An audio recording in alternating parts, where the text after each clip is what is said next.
காவலாம்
இந்த சபையை நாடி வந்திருக்கும் தருணத்தில் என்னுடைய நாமதேயம் இன்னார் இனியார் என்று தெரியுமா? என்ன சொன்னால் தெரியும், சொல்லாவிட்டால் தெரியாது. இதோ தெரிவிக்கின்றேன்.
ஆனால் மாதவா, யானோ வசுதேவருக்கும் தேவகி அம்மையாருக்கும் 8வது மகனாக பிறந்த இந்த வைகுந்தத்திற்கே அதிபதியான ஸ்ரீ கிருஷ்ணமூர்த்தி என்று தெரிந்து கொண்டா? என்ன தெரிந்து கொண்டார்? அப்படி இருக்க இன்னும் தெரிவிக்கின்றேன். தெரியுங்கள். பத்தவதாரன் பாரோர் புகழ் அலங்காரன்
அவதாரங்களுடையவன். 10 அவதாரங்களுடையவன்.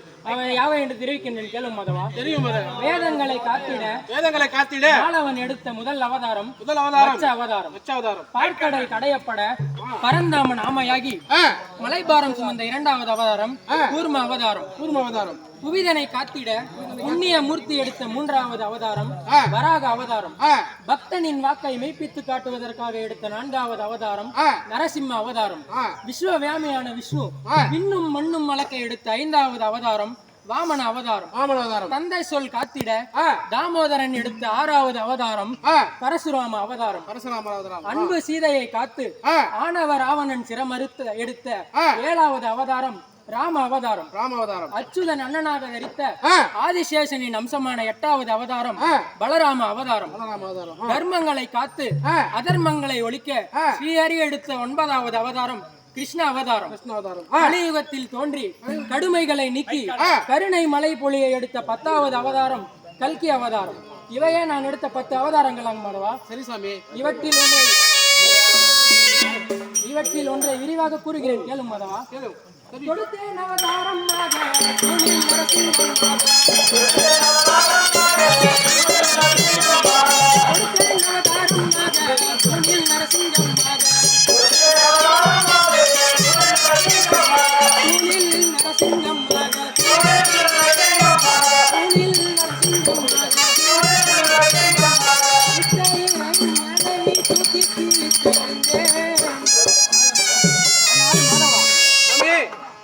இந்த உலகத்தில் இரண்யாச்சூதன் என்று 2 அரக்கர்கள் இருந்தார்கள்.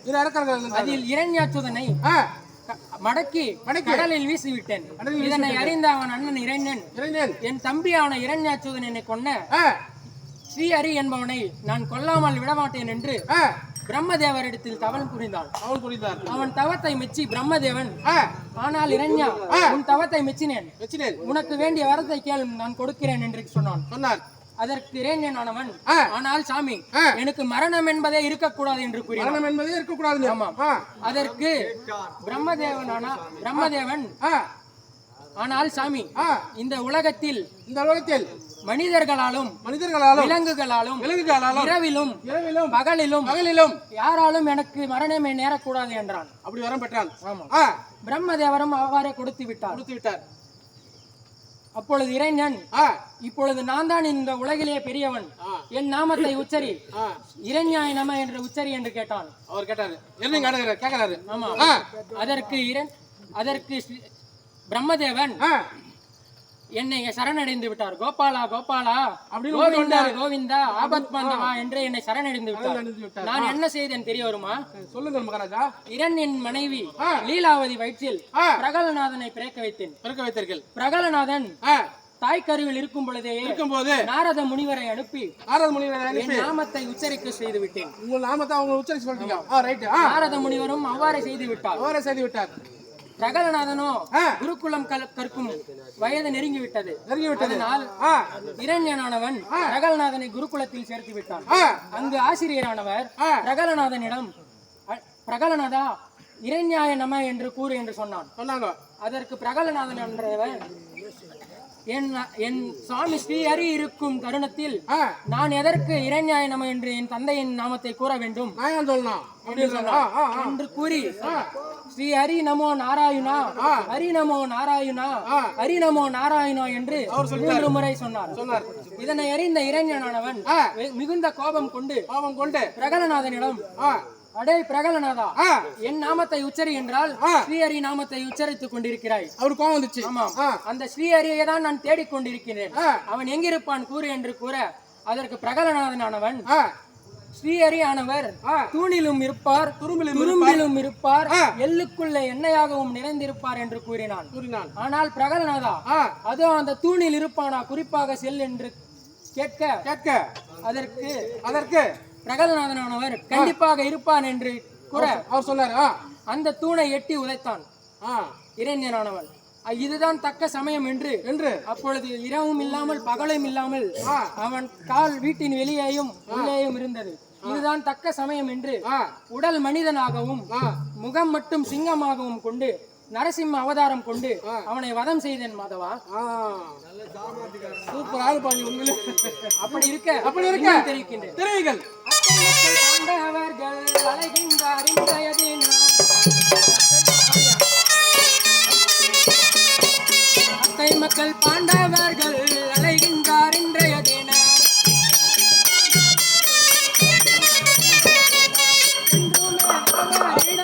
செய்தி அறிய வேண்டும்.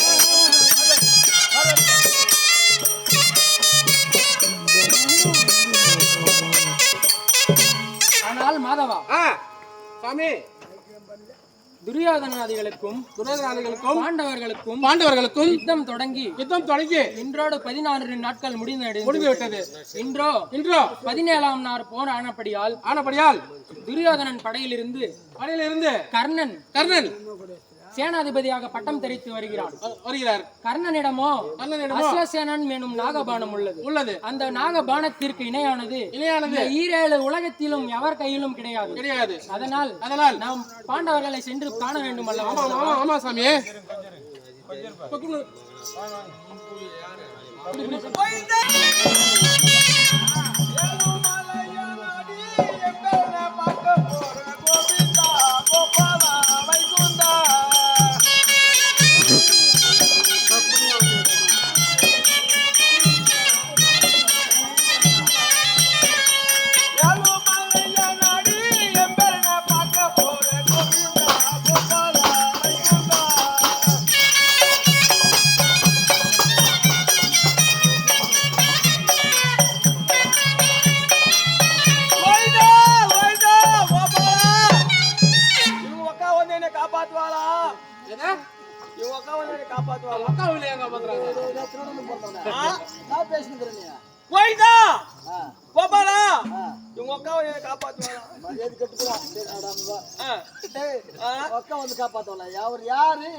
மதிசூதனா எனக்கு வாயில் வராது வாஜாரா. எனக்கு மதிசூதனா எங்க நகராயோ எனக்கு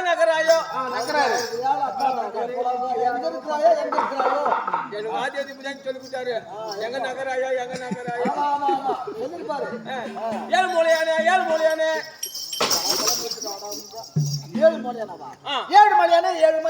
எனக்கு தெரிஞ்சு 7 மொழி தனியார் போறோம். 7 மலையானே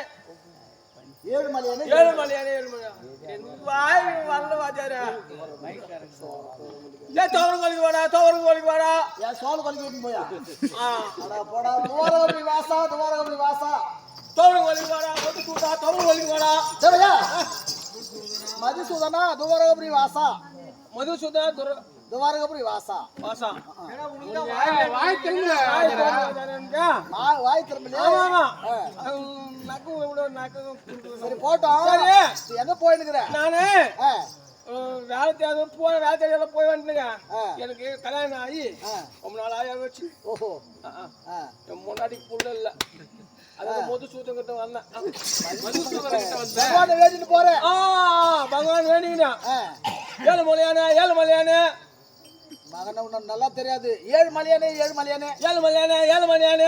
முன்னாடி ஒரு புள்ள கொடு.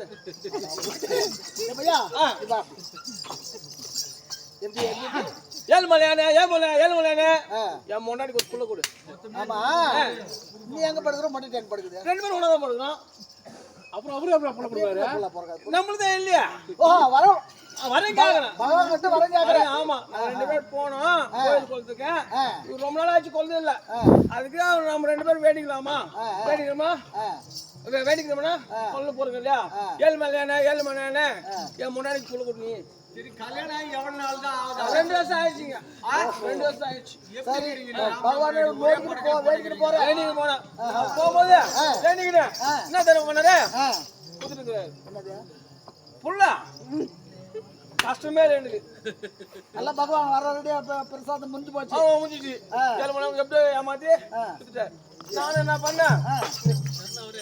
நானு குத்தாரு இல்லையா? ஆமா, நான் அவருக்கு என்ன தரல. ஆமா, மயூர் தரேன். தலைமுடி கொடுக்குறேன்னு சொல்றா. இது அதுக்கு ரெண்டு அர்த்தம் இருக்குதுடா. தலைமுடின்னு சொல்லலாம், மயிரன்னு கூட சொல்லலாம். இது அது கூட மயிரன்னு தான் சொல்லலாம். இது கருப்பாக்கு இது கருப்பாக்கு ஆமா ஆமா ரெண்டு மயிர் தானே ஆமாடா. அப்படியா 7 மணி நேரம் வேண்டிக்கிறேன் நான் முன்னாடி புள்ள கொத்தா என் மயிர் தர வேண்டிக்கிறேன் ஓஹோ போய் மொட்டை கொடுக்குற. அது கொடுத்து வேண்டிக்கிறேன் அங்க போனா இந்த வாட்டி நான் பண்ணேன் திரும்பி இதுக்கு போயிருந்தேன் பழனிக்கு பழனிக்கு முருகப்பெருமாள் பழனிக்கு போனேன் அங்க போய் ஒரு புள்ள வர கேட்டேன் ஓஹோ அவர்கிட்ட அவருக்கு ஒன்று கேட்டேன் அவரும் ரெடி பண்ணிட்டாரு இருக்குதான் வேஸ்ட் அப்போ. நம்மளுக்கு சுலபமா இருக்குது ரெண்டுமே ரெடி பண்ண அவரு என்ன பண்ண வேண்டிங்கண்ணா அவரு நான் வேண்டிக்கிற போது அவரும் ஒரு ஆண் குழந்தை கொடுத்தாரு. ஆமா சரி இவர் ஆண் குழந்தை அவர் பெண் குழந்தை இது என்ன தெரிஞ்சா இது நாமோ அவரு இருக்குது அது நாமனா 111 நாமண்டா 111 இது பார்த்தா இது முருகன். ஆமா ஆனால் சாமி முருகனுக்கு வேண்டியசர் மலை என்ன ஆகுது?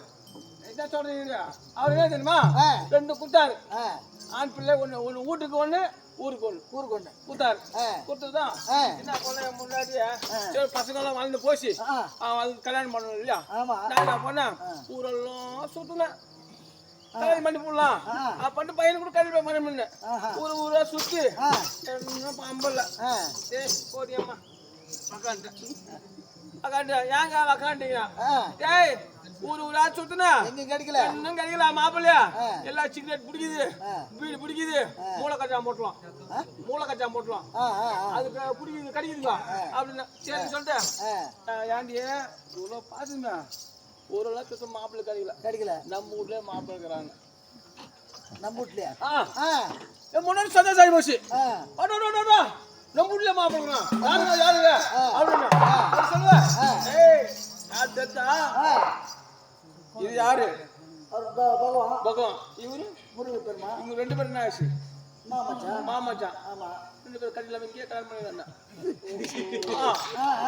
மாமாச்சான் போய் கல்யாணம் பண்ணி போடலாம் செலவு மிச்சம் ஆகி போச்சு அப்படி செலவு மிச்சம் அவருக்கு என் காணிக்கை தரணும் அவருக்கு ஓஹோ பகவானுக்கு என் மயிறு அவருக்கு தரணும் வேண்டிக்கணும் தப்பா இல்லையா என் மொண்டாட்டி மயிறு